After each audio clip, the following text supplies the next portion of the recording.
A black federal judge is wrongfully pulled over in his own neighborhood, uncovering a web of corruption and systemic injustice that challenges everything he stands for. What would you do if the system you dedicated your life to turned against you?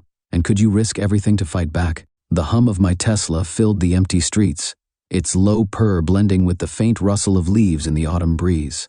Ashbourne Heights was quiet, its sprawling lawns and manicured hedges basking under the soft glow of streetlights. The silence was supposed to feel safe, comforting even. But to me, it always carried an edge, like the calm before a storm. I checked the dashboard. 10:42 p.m.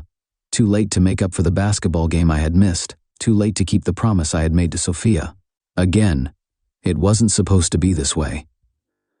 When I left Thornhill all those years ago, I swore I'd build something better, not just for myself, but for my family. And I had.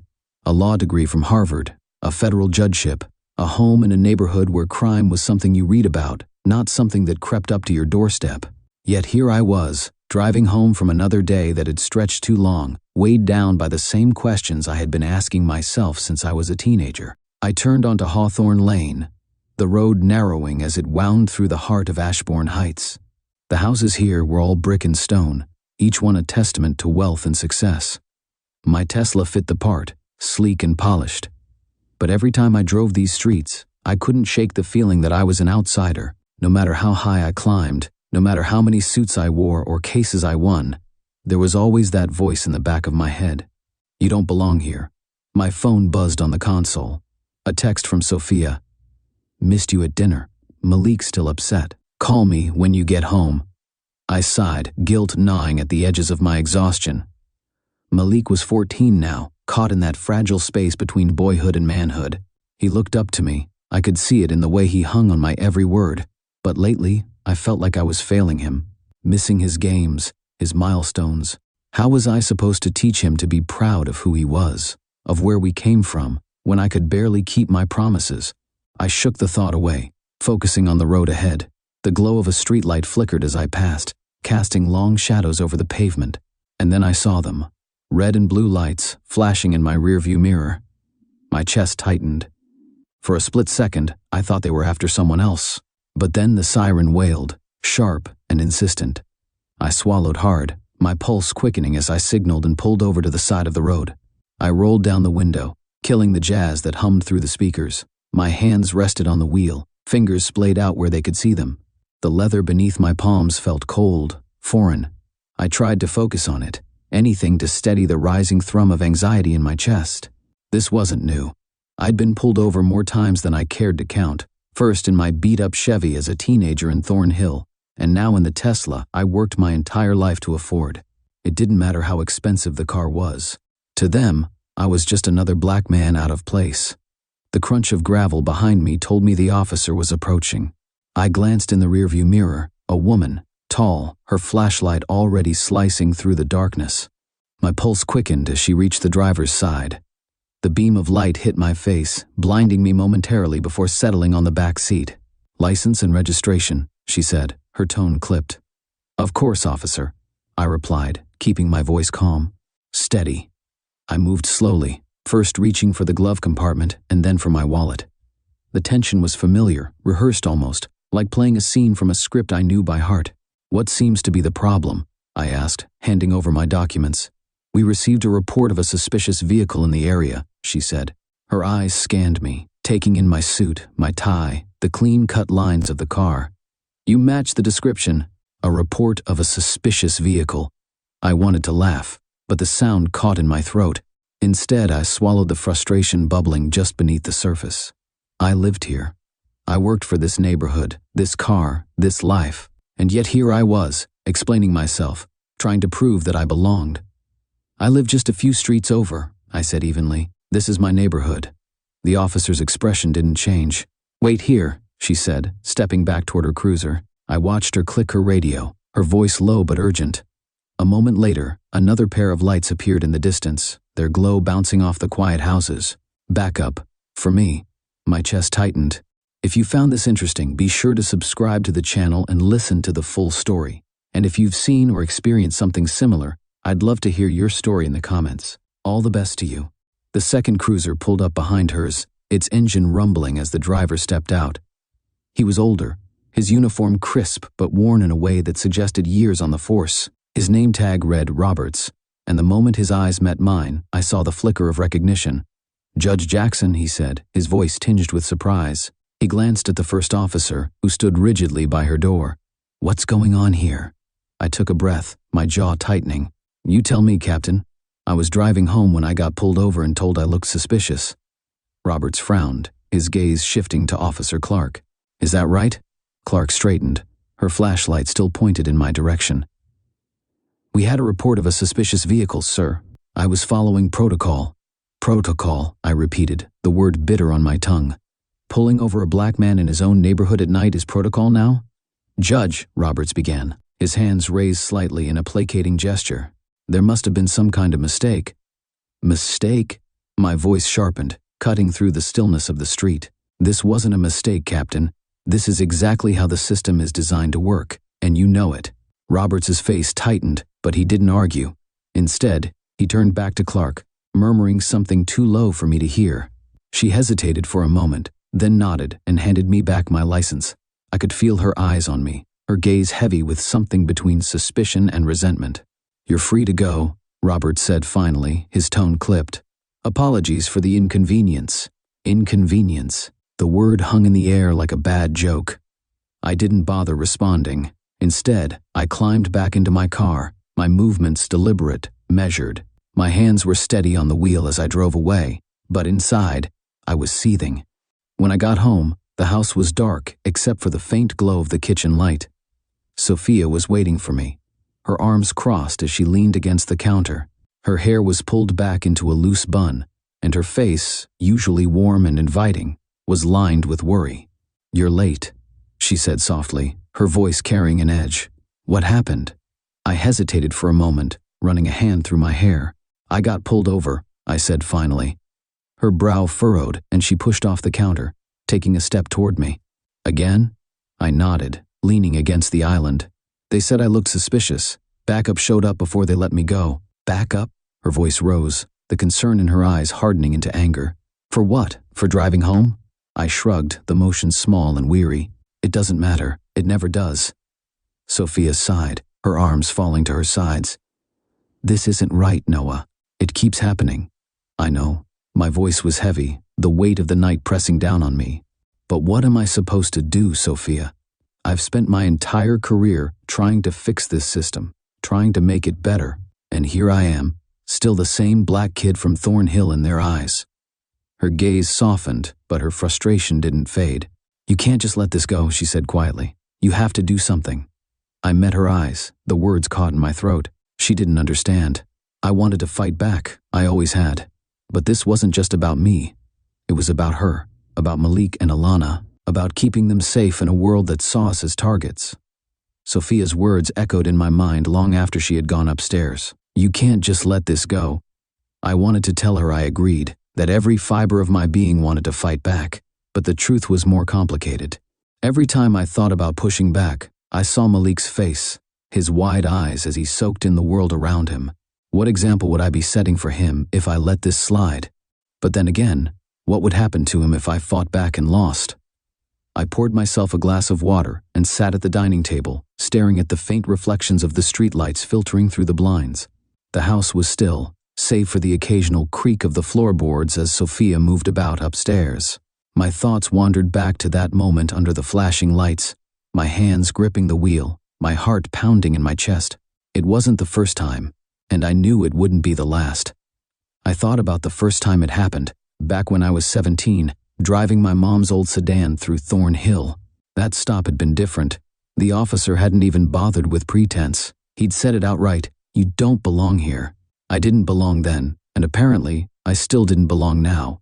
Not in Thornhill, not in Ashbourne Heights. No matter how many degrees I earned or cases I won, I'd always be the suspicious vehicle, the question mark that needed answering. Sophia's words echoed in my mind long after she had gone upstairs. "You can't just let this go." I wanted to tell her I agreed, that every fiber of my being wanted to fight back, but the truth was more complicated. Every time I thought about pushing back, I saw Malik's face, his wide eyes as he soaked in the world around him. What example would I be setting for him if I let this slide? But then again, what would happen to him if I fought back and lost? I poured myself a glass of water and sat at the dining table, staring at the faint reflections of the streetlights filtering through the blinds. The house was still, save for the occasional creak of the floorboards as Sophia moved about upstairs. My thoughts wandered back to that moment under the flashing lights, my hands gripping the wheel, my heart pounding in my chest. It wasn't the first time, and I knew it wouldn't be the last. I thought about the first time it happened, back when I was 17, driving my mom's old sedan through Thornhill. That stop had been different. The officer hadn't even bothered with pretense. He'd said it outright, "You don't belong here." I didn't belong then, and apparently, I still didn't belong now. Not in Thornhill, not in Ashbourne Heights. No matter how many degrees I earned or cases I won, I'd always be the suspicious vehicle, the question mark that needed answering. The next morning, I woke up with a dull ache in my chest, the kind of ache that comes from knowing you can't ignore something any longer. Malik was already at the kitchen table, scarfing down a bowl of cereal while scrolling on his phone. He looked up when I walked in, his expression unreadable. "Morning, Dad," he said, his tone neutral. "Morning," I replied, pouring myself a cup of coffee. I could feel his eyes on me, like he was waiting for something. "You got home late," he said after a moment. I nodded, taking a sip of my coffee. "Yeah, long day." He hesitated, then set his phone down. "Mom said you got pulled over." I froze, the mug halfway to my lips. "Or she told you that?" He shrugged, his expression guarded. "She didn't have to. I heard you guys talking." I set the mug down, suddenly feeling exposed under his gaze. Malik was 14 now, old enough to understand what was going on, but still young enough to feel helpless about it. I didn't want him to carry the same weight I did, but I could see it in his eyes, the questions, the anger. He was already carrying it. "It's nothing you need to worry about," I said carefully. "Just part of life sometimes." "Part of life," he repeated, his tone flat. "You mean part of our life, right?" I didn't know how to respond. He wasn't wrong, but hearing him say, it felt like a punch to the gut. Malik was sharp, too sharp sometimes. I could see the wheels turning in his head, connecting dots I wished he didn't have to. "You're a judge," he said after a moment. "You're like the law. How can they just pull you over like that?" I sighed, running a hand over my face. "Because the law isn't perfect," I said finally. "And sometimes it's not about the law at all." That afternoon, I found myself in my home office, a cluttered space filled with case files, legal books, and framed diplomas. I sat at my desk, staring at my laptop. The logical part of me told me to let it go, to move on, and focus on the cases piling up on my docket. But the other part, the part that had grown up in Thornhill watching my neighbors get harassed for simply existing, wouldn't let me. I opened the browser and started searching. At first, it was just curiosity, police stop statistics, complaints filed against the local precinct.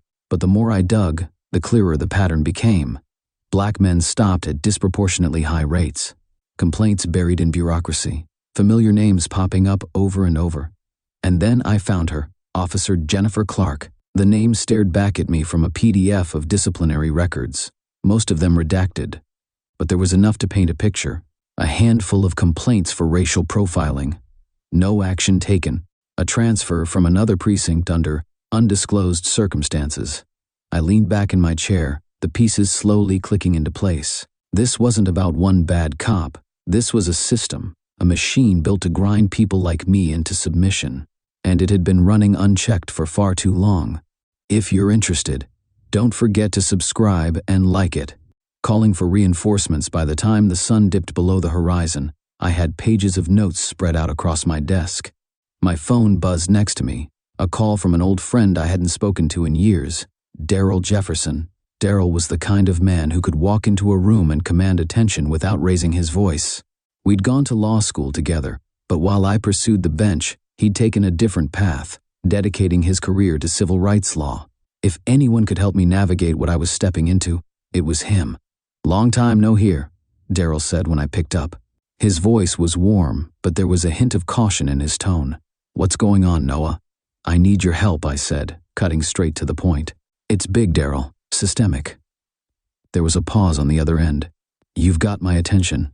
The next day, Daryl and I met at a quiet diner on the edge of town. Over coffee and a stack of documents, I laid out everything I had found. He listened intently, nodding occasionally but saying little. "This is bad," he said finally, leaning back in his chair. But it's not surprising. We've seen this before, different faces, same story. I don't just want to expose it, I said. I want to tear it down for good. Darryl studied me for a moment, his expression unreadable. Then you're going to need more than statistics. You're going to need someone on the inside. As if on cue, my phone buzzed with a message. The name on the screen made my heart skip a beat. Officer David Silva. Silva was a younger cop I had met years ago during a community outreach program. He'd always struck me as honest, someone who had joined the force to make a difference. But the text he sent made it clear that he had seen too much, and he was ready to talk. I sat in my car outside a nondescript coffee shop on the edge of town, watching the seconds tick by on the dashboard clock. Officer David Silva was late. The place was nearly empty, just a bored barista and an elderly couple sharing a quiet conversation in the corner. My hands gripped the wheel, nerves jangling. Every instinct told me that what I was about to do would change everything. Silva was the key to this. I had built my case with statistics, complaints, and patterns, but I needed a voice from inside the system, someone who could confirm what I already knew and give it the weight it needed. Without Silva, this was just another story of injustice, easily ignored and buried. But with him, I had a chance to expose the whole machine. At last, a gray sedan pulled into the lot, parking a few spaces away from my Tesla. A young man stepped out, his uniform traded for a plain hoodie and jeans. Silva was in his late 20s, with short black hair and an athletic build. He scanned the lot nervously before heading inside. I waited a moment, giving him space, then stepped out and followed. The bell above the door jingled as I entered, the warm scent of coffee mingling with the faint hum of indie music. Silva was at a corner table, his hands wrapped around a mug like it was an anchor. I approached slowly, careful not to spook him. "Silva," I said, extending a hand. He shook it, his grip firm but clammy. "Judge Jackson," he replied, his voice low. "Thanks for meeting me." "Call me Noah," I said, sitting across from him. "And thanks for reaching out. I know this isn't easy." He laughed bitterly, shaking his head. "Easy? I'm putting my career, maybe my life, on the line just by being here." I nodded, letting the weight of his words settle between us. "Then let's make it count. Tell me what you've seen." Silva glanced around the cafe, his eyes darting toward the windows as if expecting someone to burst in. When he finally spoke, his words came in a rush, like he had been holding them in for far too long. "It's not just Clark," he began. "It's the whole precinct. There's this culture. You learn fast that some neighborhoods get treated differently, and people like me, people who ask questions, we get shut down." He took a sip of his coffee, his hands trembling slightly. "Clark's been at the center of it for years. She targets specific areas, wealthy, mostly white neighborhoods where Black or Latino people don't belong. She stops them for nothing, writes up bogus reports. And it's not just her. The Captain Roberts? He covers for her. Hell, he encourages it." I felt a cold knot form in my stomach. "Why? What's the end game?" Silva hesitated, then leaned in closer. "It's about real estate. There's this developer, Matthew Garrison. He's been gentrifying parts of the city for years, buying up properties in Black and Latino neighborhoods. And guess who helps him clear the way? The precinct. They harass residents, make their lives hell until they leave. Once they're gone, Garrison swoops in and buys the properties for cheap." The pieces fell into place, each one more damning than the last. I had suspected corruption, but this went beyond anything I had imagined. It wasn't just about racial profiling, it was systemic, a web of greed and exploitation that reached into every corner of the city. "Why are you telling me this now?" I asked, my voice steady despite the storm raging inside me. Silva looked away, his jaw tightening. "Because I can't do it anymore. I joined the force to make a difference, but all I've done is look the other way. And now I have to make it right." As Silva spoke, I scribbled notes in the small leather notebook I always carried. Dates, names, specific incidents, it was all there. But with every word he said, I felt the weight of what we were doing grow heavier. "You know this isn't going to be easy," I said when he finished. "Once you go public, they'll come after you. Hard." Silva nodded, his expression grim. "I know, but I can't stay silent. Not anymore." I studied him for a moment, searching for any sign of hesitation. But his gaze was steady, his resolve clear. He wasn't doing this for glory or recognition. He was doing it because it was right. "Okay," I said finally. "Then let's do this together." The following weeks were a blur of late nights and tense conversations. Daryl and I worked tirelessly, building a case that would withstand the inevitable attacks. Silva provided us with everything he had: reports, internal memos, even recordings of conversations he had secretly made. Each piece of evidence painted a damning picture of a system built to exploit and oppress. But with every step forward, the resistance grew stronger. My phone rang at odd hours, the caller hanging up as soon as I answered. My email was hacked twice, forcing me to change my passwords over and over. And then there were the cars, black SUVs that seemed to appear outside my house more often than not. At first, I thought it was paranoia, but the longer it went on, the more certain I became. One night, as I sat in my office going over documents, Sophia appeared in the doorway. Her arms were crossed, and her face was tight with worry. "Noah," she said, her voice firm. "You need to stop." I looked up, startled. "What are you talking about?" "This investigation," she said, stepping into the room. "It's dangerous. You're putting yourself, and us, at risk." I sighed, leaning back in my chair. "Sophia, I can't just walk away. You know that." "I know," she said, her voice softening. "But I also know what these people are capable of. You're fighting a system that doesn't care about the rules, and if you keep pushing, they'll find a way to silence you." Her words hung in the air, heavy and undeniable. I stood and crossed the room, taking her hands in mine. "I'm doing this for us," I said quietly. "For Malik, for Alana, for every kid growing up in this city who deserves better." She looked at me for a long moment, her eyes searching mine. Finally she nodded, though the worry never left her face. "Just promise me you'll be careful." "I promise." The courthouse was a fortress of stone and steel, its imposing columns bathed in the gray light of an overcast morning. A crowd had already gathered outside by the time I arrived, their voices a cacophony of anger, hope, and anticipation. Reporters jostled for position, their cameras trained on the steps as protesters held up signs demanding justice. I adjusted my tie as I stepped out of the car, trying to steady the nerves that buzzed just beneath my calm exterior. Daryl was already waiting for me near the entrance, his arms crossed and his face set in determination. "You ready for this?" he asked as I approached.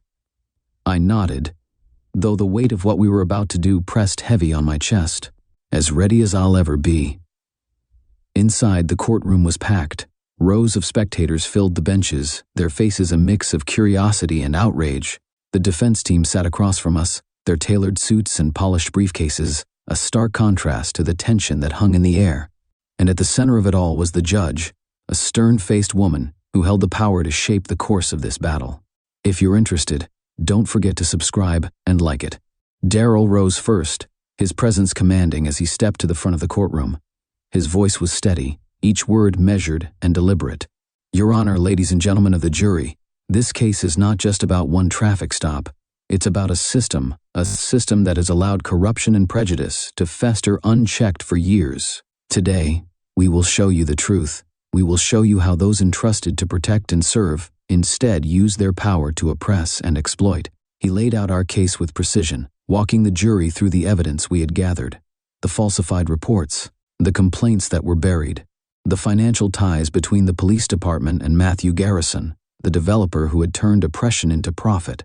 The defense, of course, was ready to fight back. Their lead attorney, a sharp-tongued man named Calloway, wasted no time painting us as opportunists. He questioned the validity of our evidence, the credibility of our witnesses, and even my motives for bringing the case forward.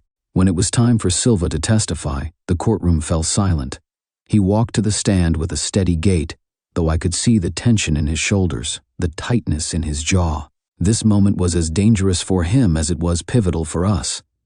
Daryl approached the stand, his tone gentle but firm. "Officer Silva, can you tell the court what you witnessed during your time at the precinct?" Silva took a deep breath, his hands gripping the edge of the stand. "I witnessed officers, including Jennifer Clark, harass residents in specific neighborhoods, mostly Black and Latino residents. They would stop them without cause, write false reports, and in some cases, arrest them on bogus charges." There was a ripple of murmurs through the crowd, the weight of his words settling over the room. "And why did they do this?" Daryl pressed. Silva hesitated, then met Daryl's gaze. "Because they were being paid by Matthew Garrison. He wanted to drive out the residents so he could buy up their properties for cheap." The defense leapt to their feet, objecting loudly, but the damage was done. Silva's testimony was a bombshell, and there was no putting it back in the box. Calloway was ruthless in his cross-examination, attacking Silva's credibility at every turn. He painted him as a disgruntled officer with a vendetta, someone looking to save his own skin by throwing his colleagues under the bus. Silva held his ground, but I could see the strain in his eyes as the defense tore into him. When it was my turn to take the stand, I knew the same tactics would be used against me. Calloway wasted no time bringing up my past, questioning my objectivity and motives. "Judge Jackson," he said, his tone dripping with condescension, "isn't it true that you have a personal bias against law enforcement due to your own experiences growing up in Thornhill?" I met his gaze, my voice steady. "It's true that I've seen the ways the system can fail people, but that's exactly why I've dedicated my life to justice, so that others don't have to go through what I did." As the trial drew to a close, Darrell delivered a closing argument that left the room in silence. "Ladies and gentlemen of the jury," he began, "this case is not about one officer or one developer. It's about accountability. It's about standing up to a system that has allowed greed and prejudice to destroy lives. Today, you have the power to say enough corruption, enough injustice, enough silence." He paused, letting his words sink in. "This is your moment to make a difference." The jury deliberated for 2 days, 2 days of tension so thick it was almost unbearable. Protesters gathered outside the courthouse, their chants a constant reminder of what was at stake. Inside, I spent most of the time pacing, my mind racing with what-ifs. When the jury finally returned, the room was electric with anticipation. The foreperson stood, the verdict clutched in trembling hands. "We, the jury, find in favor of the plaintiffs." The words hit me like a wave, a mix of relief and exhaustion washing over me. The court erupted into applause, the sound a roar of vindication. The aftermath was a whirlwind. Officer Clark was arrested, along with several others implicated in the corruption. Matthew Garrison faced charges of bribery and fraud, his empire crumbling under the weight of our evidence. The city implemented sweeping reforms, and for the first time, it felt like change was possible. But it came at a cost.